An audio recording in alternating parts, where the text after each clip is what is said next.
Zenitsu finally comes face to face with Kaigaku during the Infinity Castle arc, when all the demon slayers get separated and each ends up battling a different upper moon.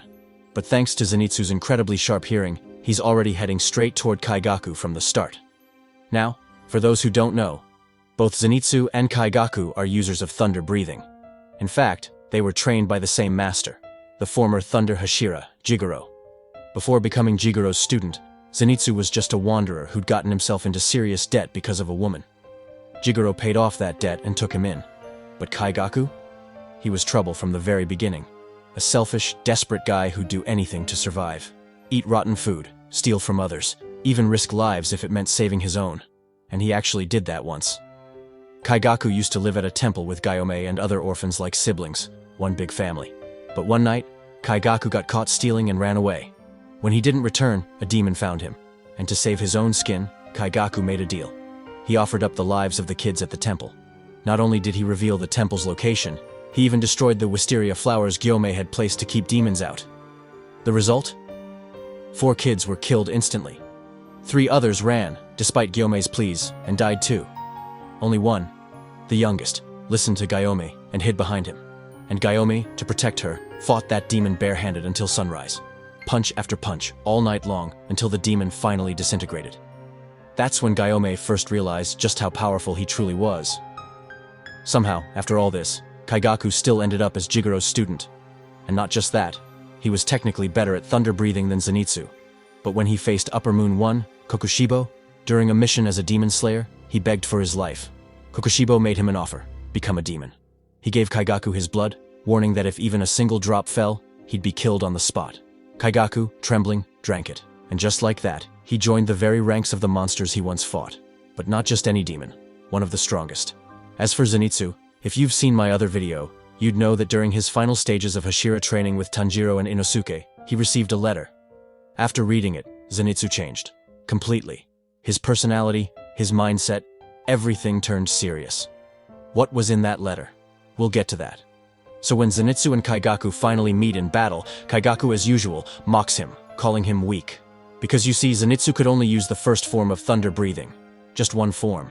And Kaigaku always saw him as inferior because of it. But for the first time ever, Zenitsu talks back. He calls Kaigaku a temporary weakest upper moon. And that shocks Kaigaku. He never expected Zenitsu to stand up to him. Zenitsu then demands to know, why did the rightful heir to thunder breathing choose to become a demon? He screams that if Kaigaku hadn't turned, their master would still be alive. He wouldn't have needed to take his own life. Yes, that's what was in the letter. Jigoro had committed suicide. Likely because of the Demon Slayer Corps' strict rules. If a Hashira's student becomes a demon, the shame falls on the master too. Jigoro was ready to face that shame, but not with an easy death. No one came to behead him, so he stabbed himself again and again, a painful, slow death. And it was all because Kaigaku betrayed everything he stood for. But does Kaigaku care? Not one bit. He laughs, says it's not his problem, and even adds that he's glad the old man died painfully. Why? Because despite all of Kaigaku's hard work, Jigoro never named him the successor. All he ever did was complain about training a coward like Zenitsu, and talk about sharing the title. Kaigaku scoffs. That man was useless to me. And hearing all this, Zenitsu completely loses it. His anger is so intense, you can practically feel it through the manga panels. Furious, he fires back at Kaigaku, saying, "If I'm dirt, then you're garbage." He adds, "Sure, I can only use the first form of thunder breathing, but at least I've mastered it. You, on the other hand, can use every form except the first." Then Zenitsu says something that cuts deep. The only mistake our master made was not being lucky enough to get a worthy successor. Hearing that, Kaigaku snaps. Enraged, he warns Zenitsu not to even think about comparing himself to him, and immediately unleashes the fourth form of thunder breathing. But to his shock, Zenitsu dodges it effortlessly. In fact, before Kaigaku even realizes it, Zenitsu has already counterattacked, and with pure badass energy, Zenitsu mutters, "Too slow, trash." Kaigaku is stunned. He can't believe this is the same Zenitsu he once mocked for being weak.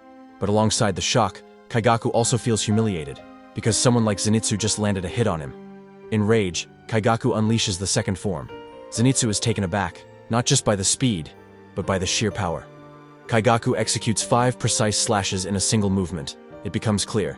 He's devoured a lot of humans to gain this strength. Zenitsu then asks, "Have you forgotten the difference between right and wrong?"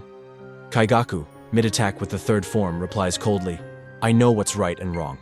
What's right is anyone who accepts me for who I am. The rest? They're all wrong." As Zenitsu reflects on the past, Kaigaku keeps attacking with overwhelming force.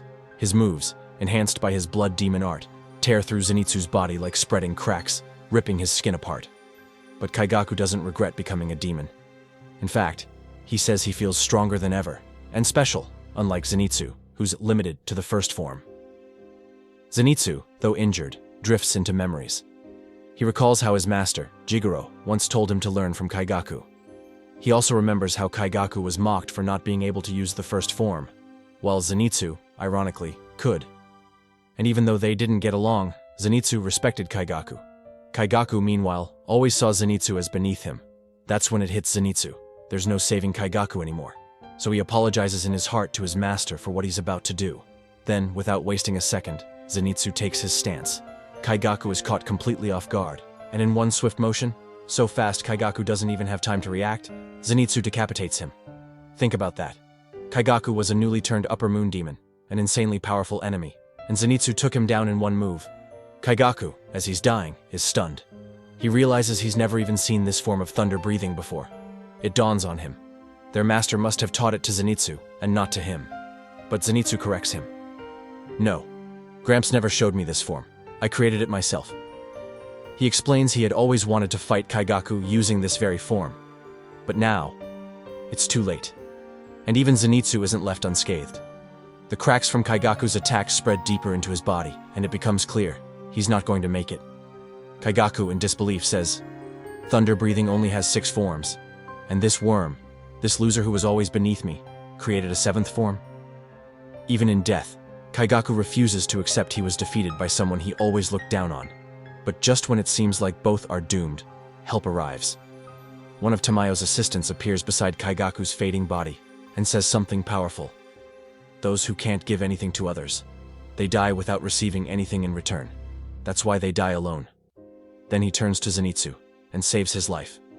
After that, we see Zenitsu in what feels like another world, talking to his master. He's in tears, apologizing. "I'm sorry I couldn't get along with Kaigaku. You wrote me so many letters, but I never replied. And maybe that's why he turned out this way. It's my fault."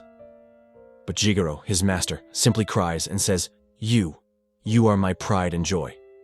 And in that moment, Zenitsu wakes up. And that is where this epic fight between Zenitsu and Kaigaku ends.